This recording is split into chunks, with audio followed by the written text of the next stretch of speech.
When one hears the word procrastination, it usually has a very negative connotation. People link the action, or lack thereof, with negative consequences, like wasting time, getting low grades in school, and being relatively unsuccessful in life. Yet, I would like to offer a fresh perspective. Since my childhood, my parents have always warned me to not waste time, to not procrastinate.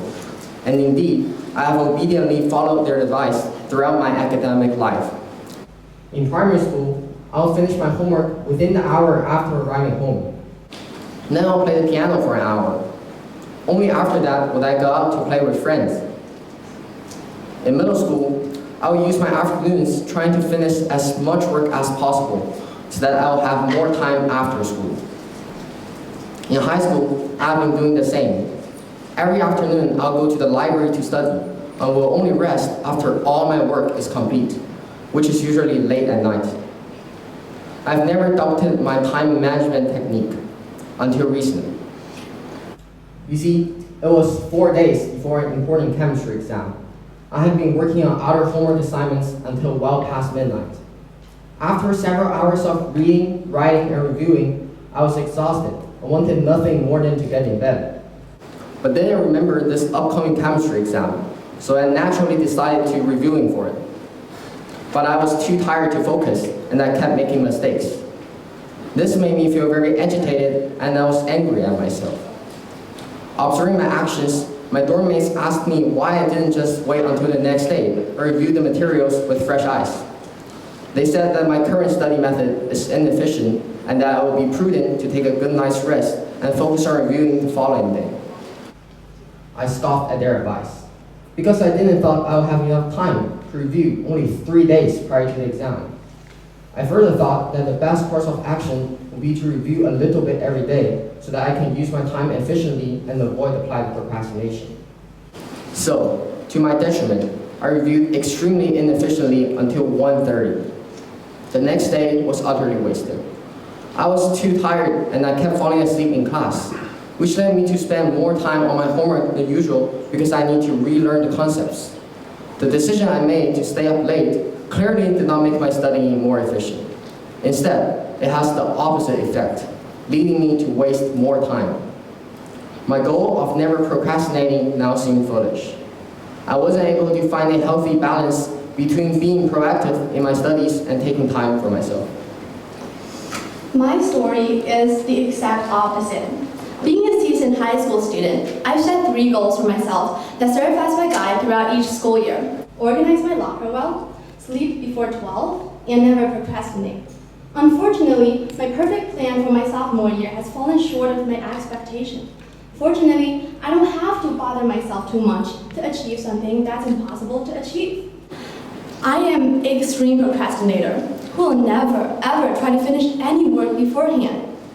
Even though I said never procrastinate as one of my goals, I never accomplish it. For me, deadlines have long been the stimulus that can generate the same effect as a roller coaster. Do you want to know what a similarity is? They both make my heart beat out in my chest, and I can feel the adrenaline pumping through my veins. Compared to my abstinent partner, Mr. Diego, who never procrastinates, I'm glad that at least I can still enjoy multiple more dinners, conversations, and late-night YouTube videos in place of unproductive midnight study sessions. However, overly procrastinating is never a good thing. For me, procrastination always occurs under the circumstance that I'm distracted by my phone or other stimuli. Now let's imagine with me. It's Sunday night, and you're lying on your own fancy fluffy bed, watching TikTok videos, enjoying a cold beverage, non-alcoholic of course, but suddenly recall the memory of your chemistry teacher announcing that there's a unit test on Monday. What are you going to do? For me, things will become eerie. I will start to speculate how many hours minimum I will need for the revision. However, my math soul is awoken, and this number gets smaller and smaller and smaller until it becomes a big fat 0.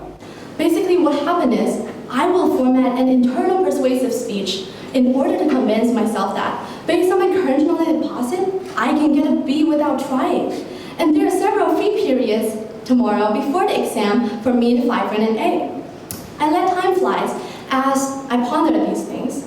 And before I even realize it, Monday is here, and there are only 45 minutes before the exam. Things like this have happened countless times in my life, and I knew it is harmful. So Diego and I came up with this idea of perfectly planned procrastination in order to help all of you out there to control your own time while enjoying it.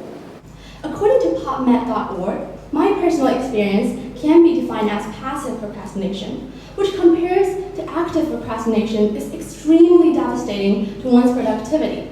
Passive procrastinators are procrastinators in traditional sense like me, who tend to get distracted by trivial tasks and have difficulty prioritizing their tasks. They're paralyzed by their indecision to act and consequently fail to accomplish the goal on time. According to a study published by National Library of Medicine that tracked and scored people on how they make plans and how quickly they accomplish them, passive correlators score negatively correlated with their plans and scored on the baseline on goal accomplishments 2 weeks later. So, one thing we must do is to eliminate any form of passive procrastination as it undermines both one's motivation and the effectiveness of any work. However, there's still one form of procrastination that is beneficial if you can operate it properly, which will be introduced by my partner, Mr. Diego. So what we should promote is active procrastination, or according to our definition, perfectly planned procrastination.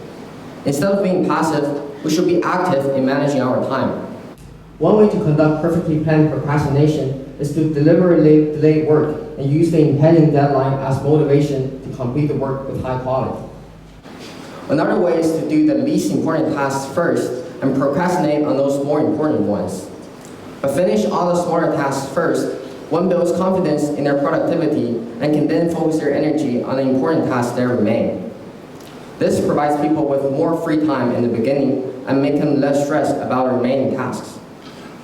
One more way of perfectly planned procrastination is to make a list of the things that needs to get done with scheduled procrastination breaks. And work on one thing at a time, while being sure to take a procrastination break here and there. By procrastination break, I simply mean to take time off of the thing that's being focused on and take a break, so that one can be more relaxed.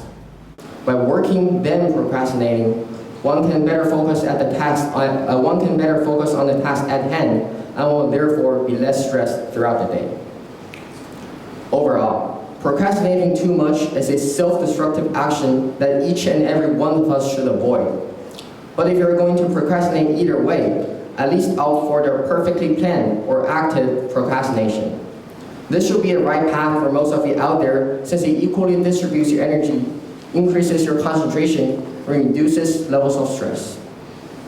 Thank you.